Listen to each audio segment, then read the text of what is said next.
what has made me more powerful in selling often the surprising ways in which people that I get connected to are connected to people who need me.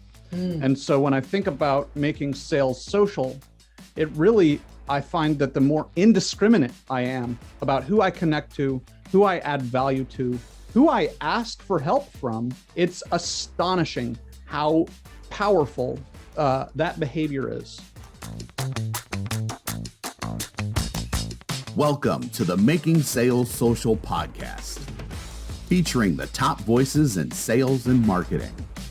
Join hosts Brynne Tillman and Bill McCormick as they discuss the best tips and strategies they are teaching their clients so you can leverage them for your own virtual and social selling.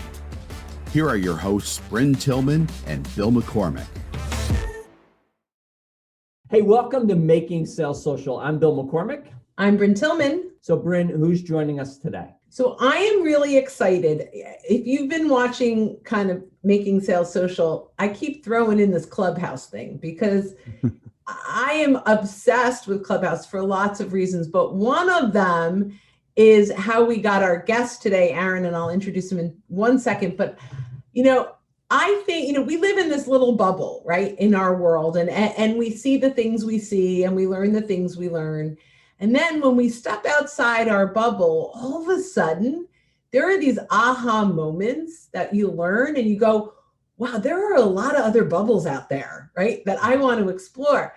And Aaron gave me a couple of mic drop aha moments on engaging with your prospects, new clever ways he'll share, and how to build a culture around that. And so I'm really excited. Aaron, please welcome to the show and please introduce yourself and tell everyone about you. All right. Well, thanks for having me. And I also love Clubhouse. I'm finding it's like a networking on steroids and network development on steroids because I'm developing relationships there so quickly, so profoundly. It's really been astonishing. I'm Aaron Schmookler.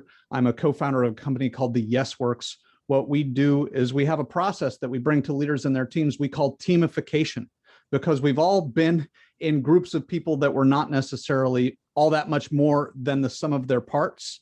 What we do is we help ensure that the environment, and the environment includes things like policies, procedures, signs on the wall, management structure, the environment supports effective teaming, and that so do behaviors, the tools, the habits, the mindsets of the people on the team. That's what we do. I can't wait to hear more about that. But Brynne, what were you going to say? No, so, it's interesting. Well, and I can't wait for him to share some of the ways that he's bringing people together from outside organizations to brainstorm on this stuff. I'm just excited for this conversation. I really am.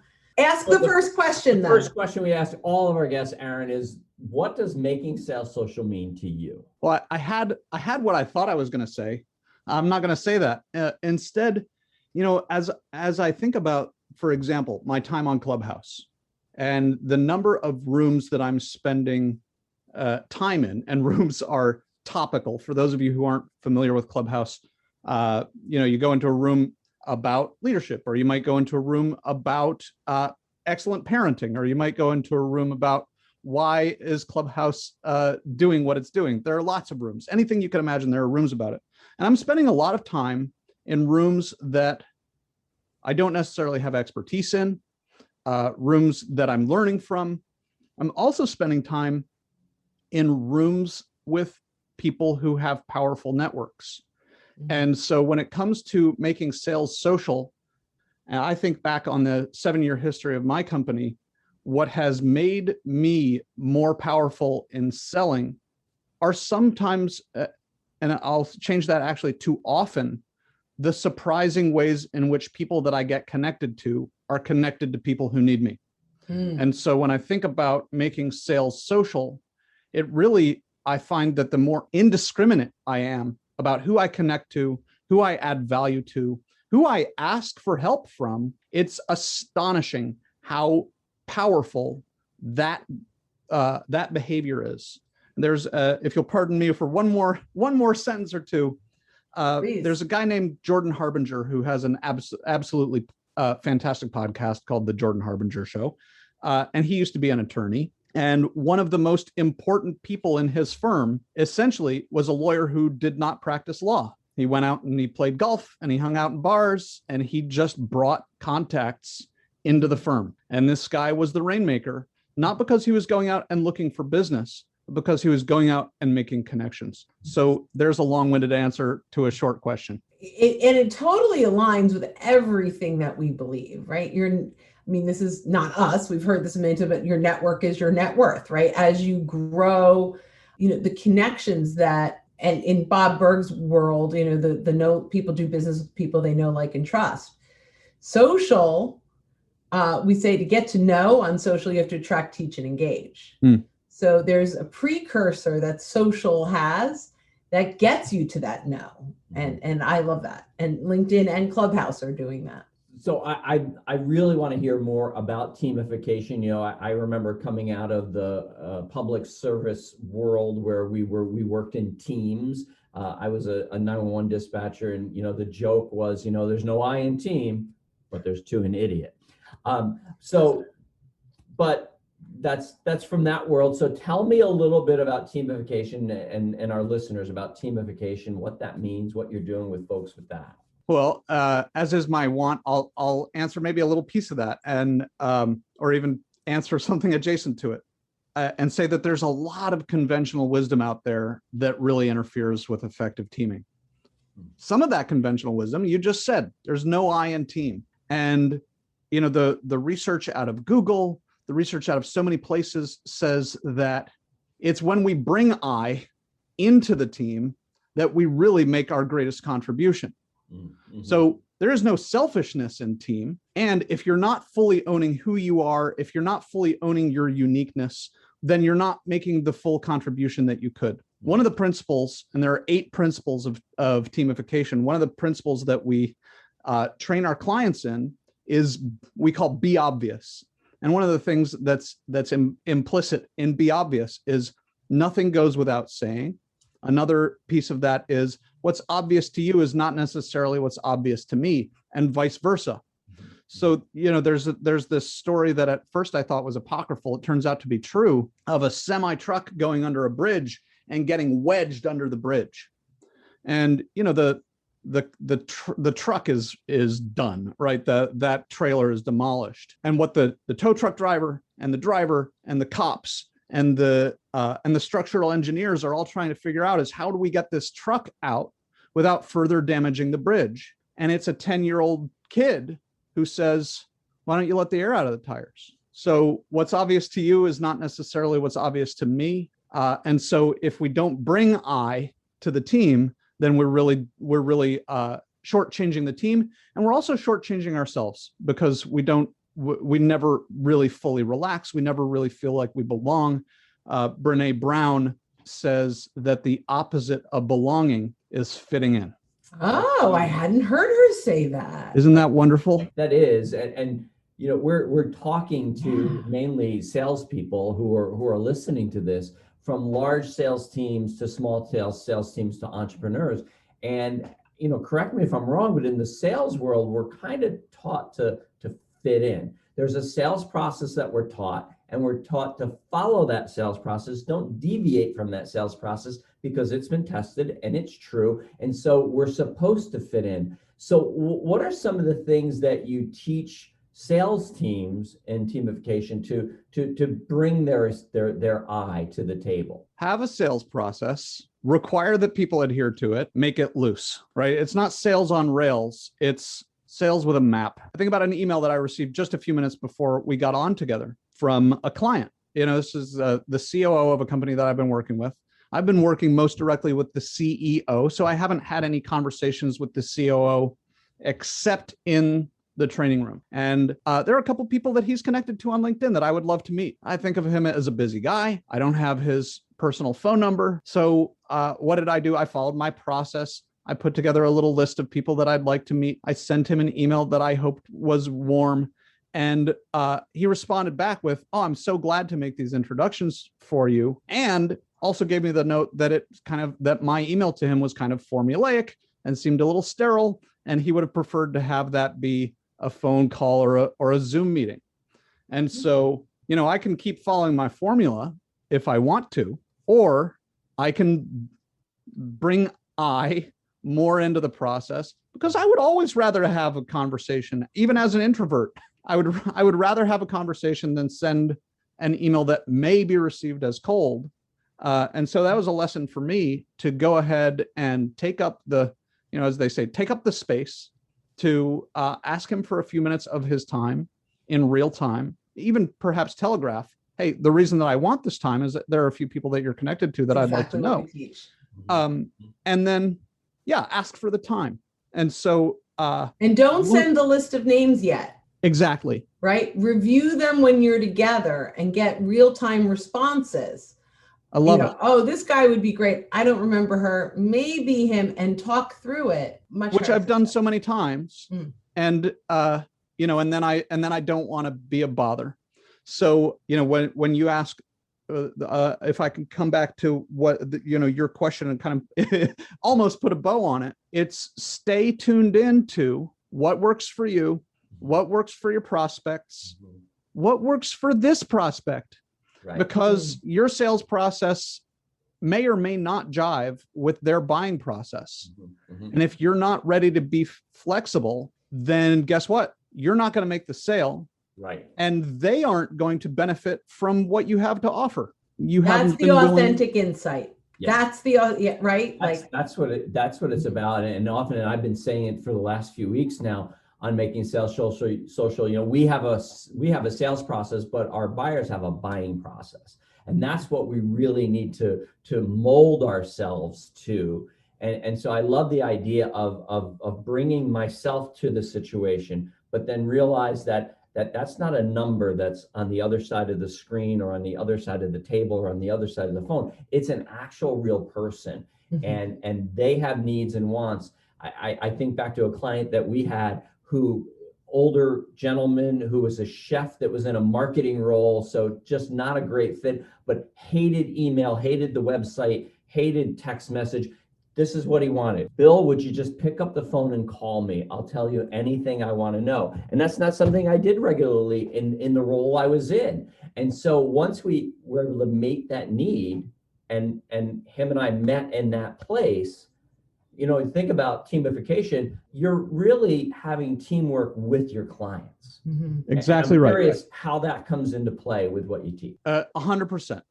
Because they're relationships. I mean, if you're selling widgets, if you're selling a commodity, well, then good luck to you. Find a way to make it not a commodity, and that's a whole other conversation, because you can still form great relationships. But essentially, I don't remember who it was who said something to the effect of stop closing business and start opening relationships. Yeah, I think that's a Jeffrey Gitomer, one of the Jeffrey Gitomer. I think people don't like to be sold, but they like to buy. Right. Yeah. The things that work in the relationships to make a team more than the sum of its parts are also the things that make a sales relationship work. And a sales relationship, I put quotes around it because I don't have sales relationships with anybody that is ever going to get my business a second time, right? Unless they luck out a second time. The guy who sold me my last car, he may get to have another sale from me because he was extraordinary, and he really provided value that was unlike anything I've ever had from a salesperson. By the way, Steve at Lexus of Tacoma in Washington, and I don't mind saying his name because he was, I know that if you go to Steve at Lexus in Tacoma, you're going to get an awesome experience. And I want that for you. And I want it for me again. So if you're not collaborating in the sale, then you might luck out and get today's business. And that's it. That's interesting. And we want to build raving fans.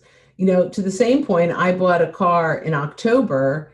I don't remember his name, nor would I ever ask for him again. And that, he didn't do a terrible job, but he didn't wow me. I never heard from him again. So I think that's a really interesting perspective. Are 6 years ago. This was 6 years ago. Wow. Steve at Lexus of Tacoma.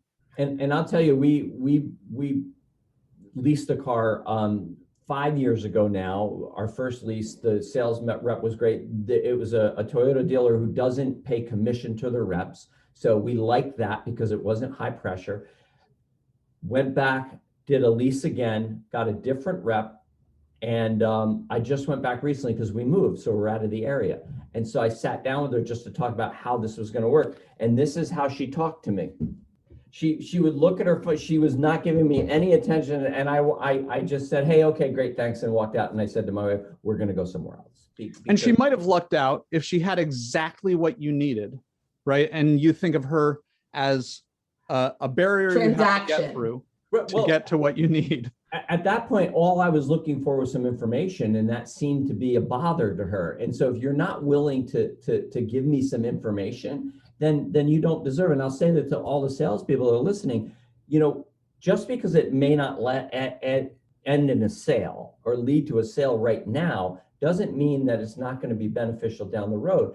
And to the point of what we're talking about, we have to look at our clients not as adversaries or not as another team to beat, but we have to look that they're on the same team as we are. We're trying to reach the same goal, which is to bring our product, our service to them so that they're better at whatever they're doing to help their clients and I think that's really the moral of the story here.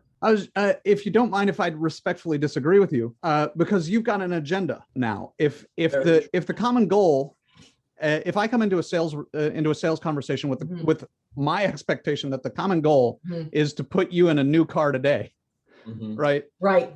Then that objective will bleed through in the tiny little micro expressions, the tiny little changes of words that you may use.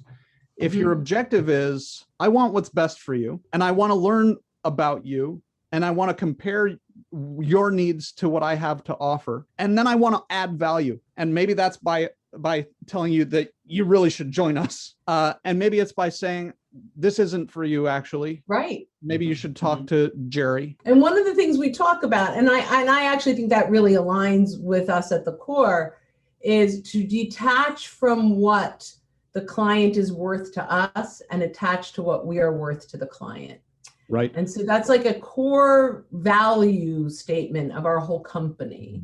And, to treat the $29 a month membership client the same way we would the $25,000 a month corporate training client, that there is no differentiating, that the money value does not create the value of the human being. Wow. So this is great. I think we're going to have you back, Aaron, to talk about the other 7 principles. Really got into. Maybe we'll do a master class. Yeah, I think can go through them all really fast. Really, really good. But we need to wrap up. So if you could tell everyone, how can they stay in touch with you and connected with you? If you have an offer for them, I think that there's a referral getting guide that you have that's available. Yeah, I do have a referral getting guide. I'd be happy to send you the PDF. I am the only Aaron Schmookler on LinkedIn, and there it is on my screen right there. So if you look for Aaron Schmookler on LinkedIn, even if you look for Schmookler, you will find me. And feel free to reach out. Let me know that this is where you found me, so that you don't just seem like some kind of random person asking to connect with me.